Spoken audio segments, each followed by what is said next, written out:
to the channel. Today we're going to get the car out, we're going to go shoot a little bit of drone footage, hang out, and talk about my top 5 mods for the Foxbody.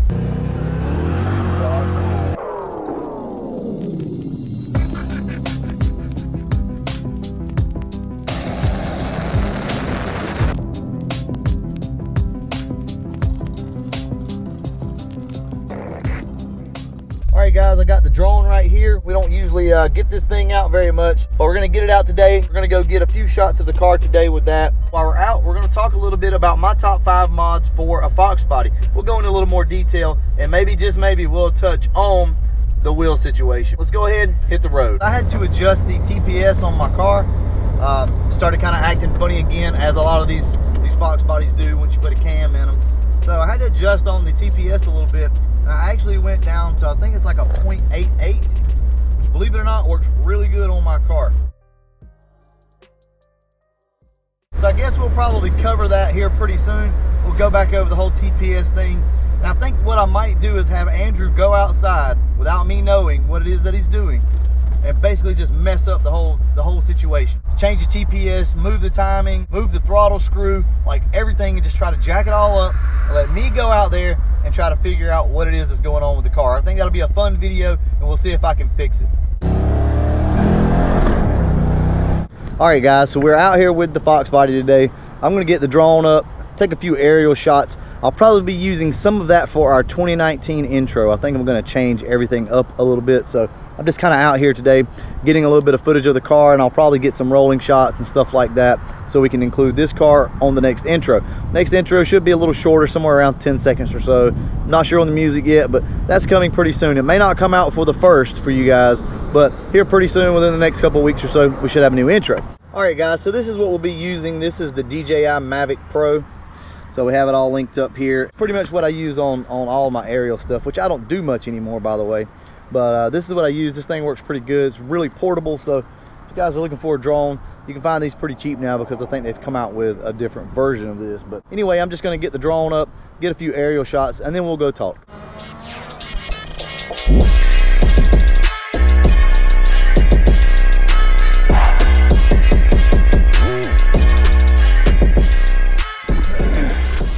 Alright guys, I think that's enough footage for today. Like I said, we're just going to get a little here, a little there. And just like that, we have a nice little package. It's easy to pack up, easy to use.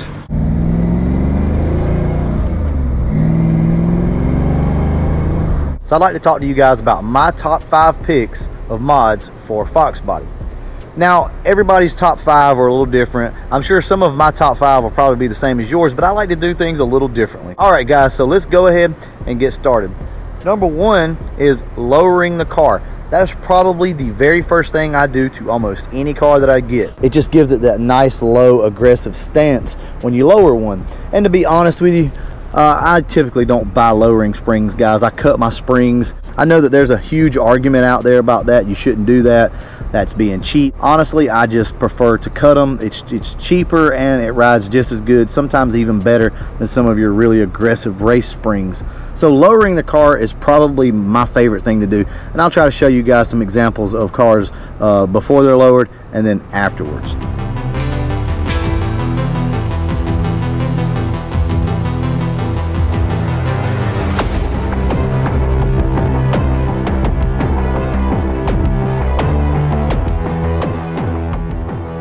Next up though is going to be wheels. Guys, you got to put wheels on your Foxbody, in my personal opinion. To me, wheels just bring a car out, especially if you pick the right wheels. You know, to me, these wheels look really good on the car because it's two-tone. So as you can see, the colors somewhat, you know, kind of match up a little bit. I think they look really good with this type color scheme, but you got to put wheels on your Foxbody. I mean, that's the easiest way to set yourself apart from somebody else. Although if you do stay 4-lug, there's not a lot of options out there. So you can always go ahead and add to the list a 5-lug swap. For a lot of you guys, I know that you like to do that. So we'll just kind of add that into the wheel thing.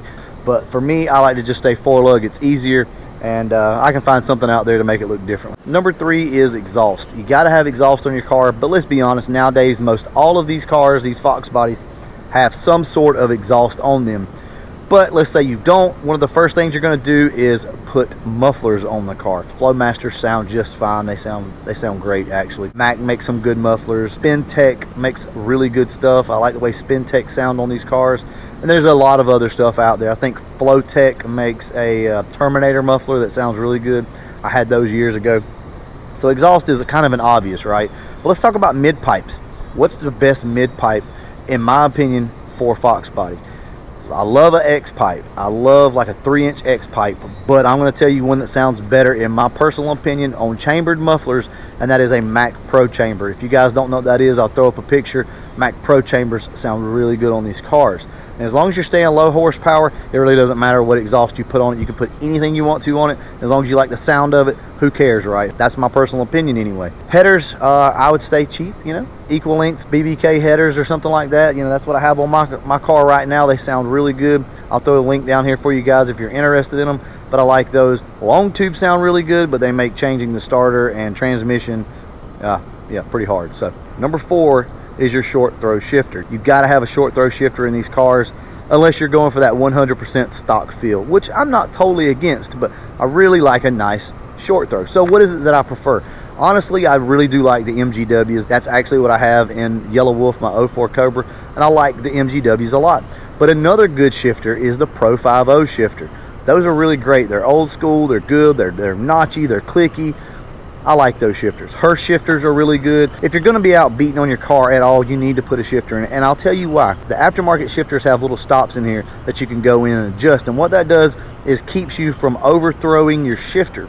So if you push your shifter handle too far in one direction or the other really hard, you actually could bend or break a shift fork, and a lot of times they just break. So it's always good to have an adjustable shifter so that you can set those stops there. A lot of you guys have been asking about it, so I think I may do a video on showing you how to properly adjust the stops on one of these aftermarket shifters. And number 5 for a Foxbody, my favorite mod is going to be a camshaft. I'd probably put the camshaft up there, really about 2 or 3 for me, but a cam is always a good option for these cars.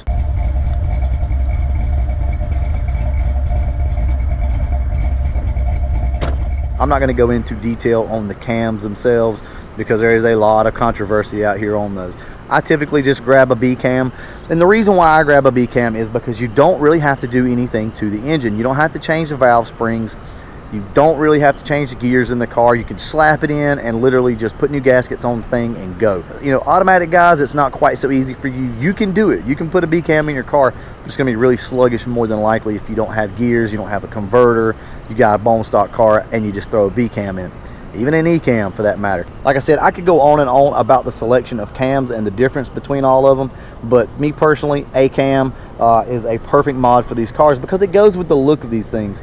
You know, nothing's cooler to me than seeing a Foxbody roll up to like a gas pump or something and just sitting there just counting them off. To me, that sounds so good. It goes with the look of the car, and it's just a great buy. Plus, it gives you the opportunity to go in and replace any gaskets that may be leaking. Say your water pump's leaking, your timing chain cover, your intake, valve covers, all that stuff has to come off anyway, so it's a perfect opportunity to go ahead and address those leaks, which we did on this car. All right guys, so that is my top 5 list for me and for what I do. Let's talk about some other popular mods for Foxbodies. One of the popular mods, especially if you have a GT, is swapping out your cheese grater taillights to an LX style taillight. Now these are actually not LX taillights, these are 83, 84 taillights. So I chose something a little different. They're basically a 93 Cobra taillight without the pinstripes in them. A lot of people don't like the cheese graters, they look so dated, and a lot of people don't think that they're very cool. I mean, they look okay, I'll say that. So another popular mod obviously is subframe connectors on these cars. That's one of the things that you're going to want to do. You have the bolt in and you have the weld in. Honestly, if you're going to do it, you can always bolt them in and then have somebody weld them in later, or just go ahead and get them welded in. Most any muffler shop can put those on for you and install them correctly. I will say this though, if you're going to do it, you need a drive-on ramp, like a drive-on lift, to be able to do that. You don't want to pick this thing up with some type of scissor lift and try to install them. That's just probably not going to work. Anyway guys, that was some of my honorable mentions. There's a lot of other things out there that we could go over, and I'm sure we'll go over again later. I wanted to touch real quick like on these anniversary wheels right here. I kind of hinted around to it in the Q&A. I know a lot of you guys didn't watch the Q&A video. The views were kind of way down on that. So basically I'll just go over it right now. Back in 2007, I did a Photoshop for these wheels. There was companies trying to make the anniversary wheels for us. We wanted them in 18s, we wanted them deep dish. There had been a couple designs come out, but they were like face wheels and they didn't look very good. I was a member of SVT Performance, and my username actually was INVNo1. I'll show you a little bit of some of the dialogue that we went through.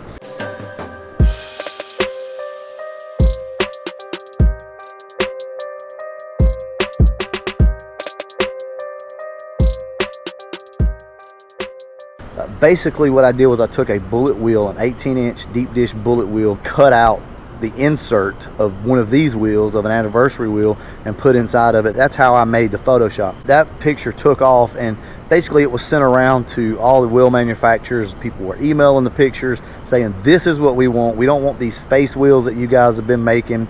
And they actually ended up being made. Now the first set that they come out with, the deep dish, really did not look very good. The front and the back looked different. I think it took them 2 or 3 tries to get these wheels correct. Now these wheels have actually changed many times. I think this is like the 4th or 5th version of these wheels. It's nothing great, it's nothing major, and like I said, I didn't get these things made or anything, but my Photoshop really helped these companies, I do believe, to see exactly what it was that we wanted, and I think that's pretty cool. So that's kind of why I love these wheels so much. Alright guys, that's going to wrap this video up. Just remember, you know, it's the down time of the year. We're not going to have like any groundbreaking content. We're not going to have anything super great going on. Don't worry, the videos will pick up mid to late February. We'll be kicked back off again. But for right now, we're going to talk about some of the things that I've been wanting to talk about throughout the year, but we had too much stuff going on for. Perfect time of the year for it. Hang in there, guys. We will pick back up here pretty soon. And as always, thanks for watching.